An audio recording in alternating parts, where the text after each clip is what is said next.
Hey guys, Danny Johnson here, and today I'm going to show you how to quiet down your AC unit. As you can hear, this really did the trick. And a lot of times what's happening is the case is just loose and so it's buzzing. So you're just looking at the case wherever it mounts to the different panels.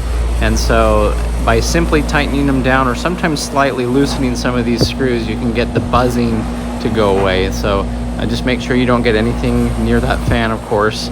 But as you push on some of the panels, you might hear the noise go away. So if it simply stops buzzing by putting a little bit of pressure on it, then you can try tightening down some of these screws. And so don't over tighten them, don't break them, don't drive it in too far to where it damages the unit, but just simply tightening and loosening some of these screws on these panels can adjust it to where it'll stop buzzing.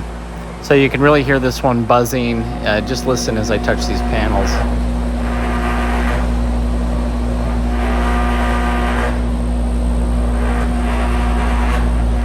So I was able to get this to get really quiet just by looking at all the panels where they attach and just gently adjusting some of these screws. So hopefully you can give that a try if yours is making a lot of noise and quiet it down. If not, then it might be something a little more major. But anyway, thanks for watching. Please check the video description where I have other videos like this. And if you're new to the channel, feel free to subscribe. Thanks, guys.